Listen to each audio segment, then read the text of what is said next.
This episode of the Broadband Bunch is sponsored by ETI Software and Vetro Fiber Map.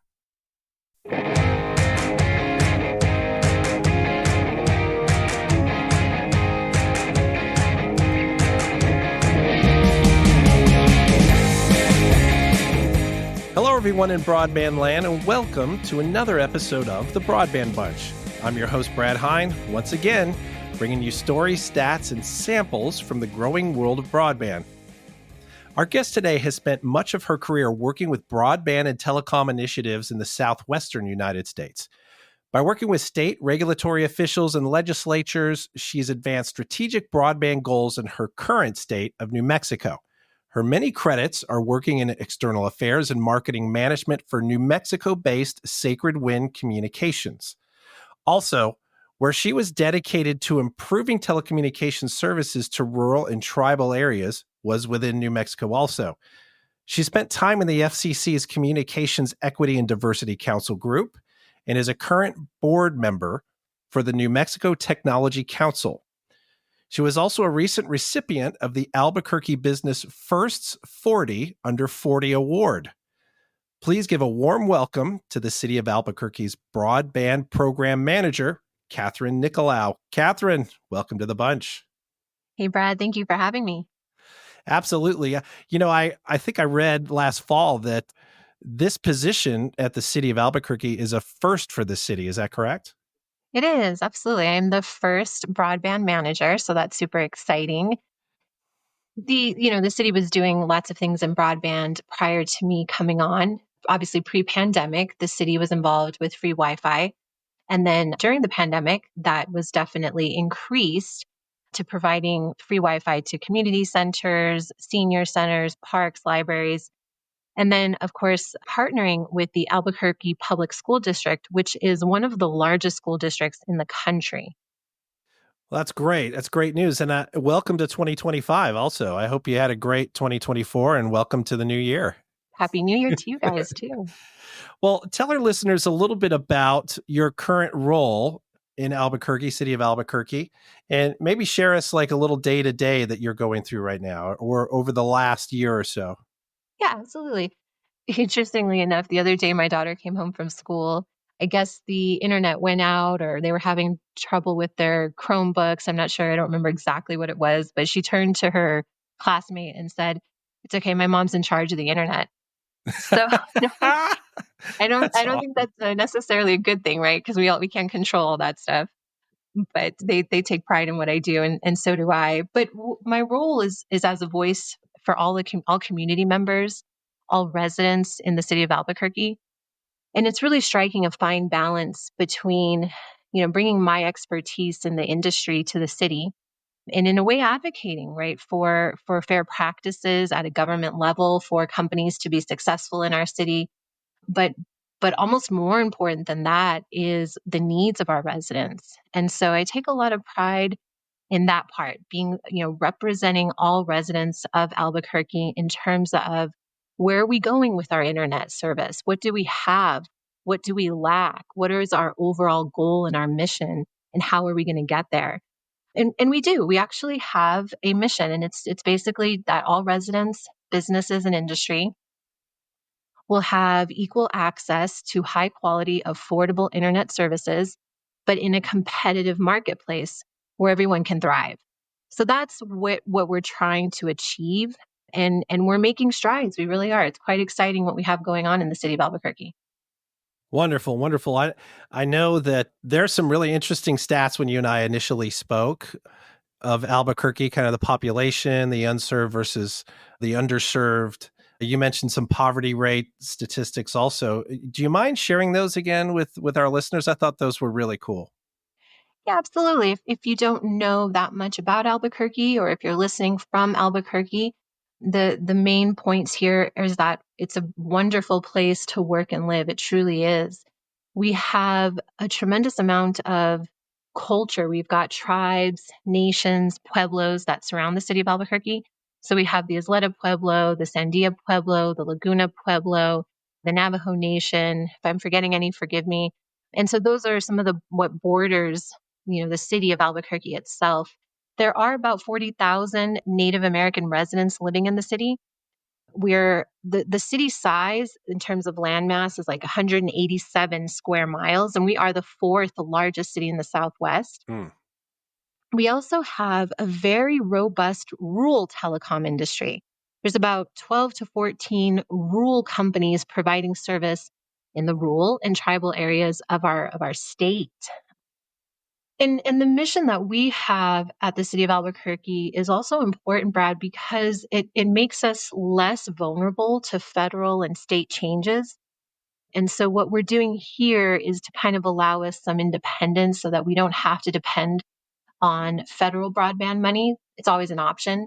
But as you can imagine, the rural and the tribal areas of our beautiful state tend to have to rely on that federal broadband funding that comes through the state. The city of Albuquerque is slightly different, but we support our rural and our tribal brothers and sisters in broadband. Interesting. Interesting. So, in terms of, I'll get a little techie here, kind of the makeup of broadband in city of Albuquerque, the fiber versus, fixed wireless or satellite. What kind of a percentage or even just generalities that you can describe to kind of give everybody an idea of how you're dividing up the technologies there? Yeah. So when I took a look at this, when I first started about 3 years ago, it was clear, and we did some surveys in, I would say, late 2022. We sent out some broadband surveys. So what we know today, and what I think, it's pretty obvious, or a lot of people know this. When you live and work in the city of Albuquerque, you have access to DSL, cable, WISPs, satellite, and then the 5G providers, the cell providers that have 5G at the home. So those are your options. And listen, from a government perspective, we make sure to be technology agnostic. And I think that's really important because government isn't here in terms of broadband or other things as well to tell a resident or a household what they should purchase, right? Or what internet they need. That's not what we're doing. We're not telling people you have to have fiber, you should have fiber. What we're doing is making sure that there's fiber to the home available in the city of Albuquerque. Just 45 minutes from where I sit in the beautiful Navajo Nation in the chapter of Tohajali, there is fiber to the home. And we're just getting it now in the city of Albuquerque. And so it's about creating a very competitive landscape. And another statistic that I was going to mention is the national poverty rate is at 11.1%. The poverty rate in the city of Albuquerque is 16.5. Hmm. So when we're talking about fiber to the home, we're also talking about economic development and lifting up community members. Sometimes I say, we don't have diversity in the city of Albuquerque. We are diversity in the city of Hmm. Albuquerque. I mean, it's just kind of baked into everything we do, what we eat, what we everything, how we work, how we treat each other. It's all about accepting and loving the diversification that there is in Albuquerque. But to that point, it really does make sense to me that we would also want to diversify our options for fiber providers. And I'm sure we'll get into that too. Right, right. Wow, those are some really interesting stats. I didn't realize some of those. So that kind of it sparks my brain to start talking about monies. The last few years have been all the talk about BEAD in programs like ACP. How do those currently align with Albuquerque as far as you see? Yeah, so I think that's a really great question, right? Because we all watch and we've all been watching and on the kind of at the forefront or have a front row seat to what has happened post pandemic with the BEAD funding, the NOFOs, the money, the state broadband offices that pop up because they're super needed. But the story in the city of Albuquerque is that initially on those FCC broadband maps, there were no eligible areas in the city for BEAD. Those of us that live and work here and raise our families here and enjoy everything that the city of Albuquerque has to offer, that was really frustrating for us because we know what we see and what we experience with that 16.5% poverty rate. And so to not have anything initially on those maps was frustrating. However, and since then, I must say, before I forget, at the latest iteration of the FCC maps, what is this, like iteration 2000 or the sixth map? I don't know. Right.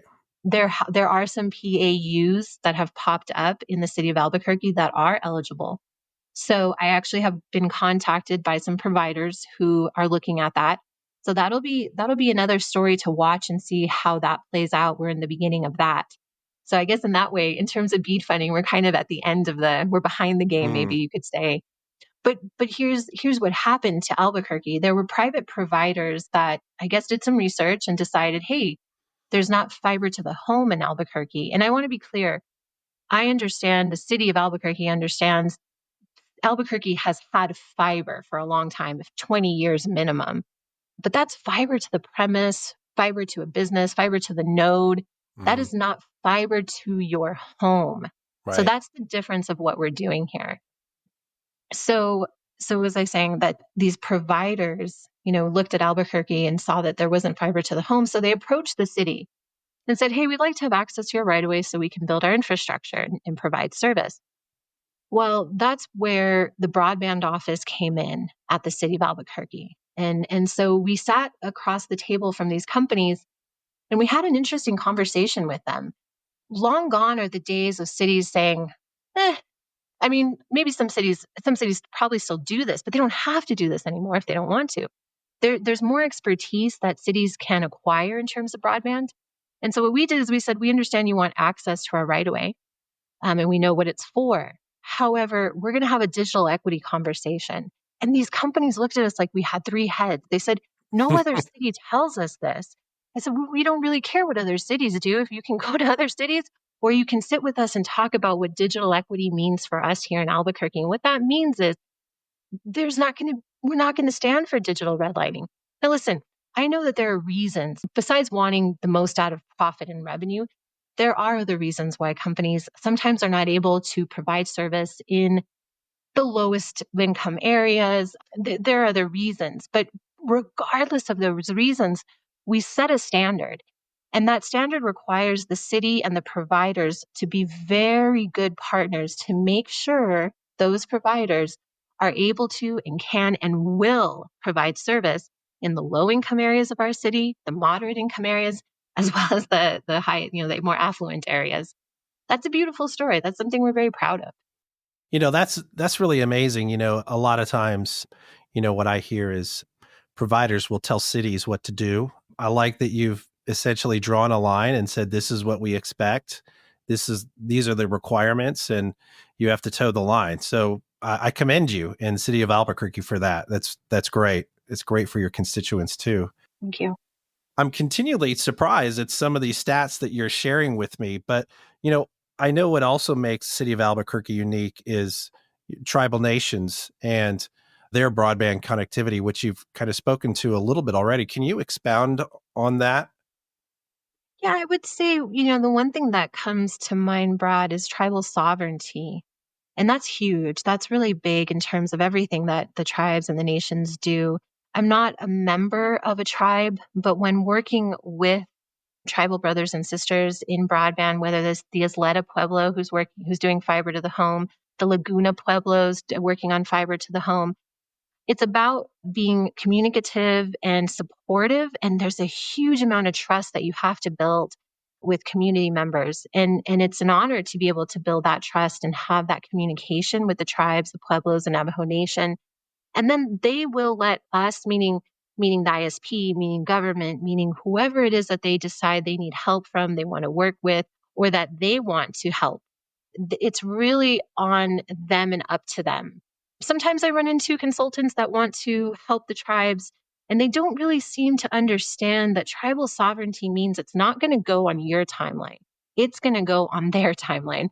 And if that doesn't work for you, then you can, also move on. But it's respecting that tribal sovereignty and just being a trusted partner and being there when they need it. But they're really working on a lot of exciting things in the state of New Mexico, and it'll be great. There was a recent announcement from the state broadband office. I can't think of the exact amount, but some money just went out to our tribes and pueblos for connecting, doing some broadband work. Well, that's fabulous news. It is amazing to hear stories like you're sharing of unconnected or underserved tribal communities. And really, these areas can grow. They can help our economy, especially in the cities in and surrounding Albuquerque. Like, I hear about all kinds of stories. We actually have a couple more interviews set up for this month to dig in deeper to those as some of the projects that started in 2024.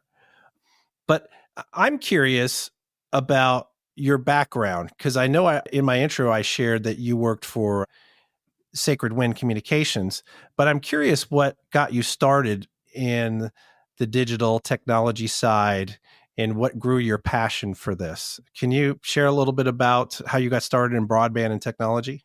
I'd love to. It's really a family business. It's a family affair.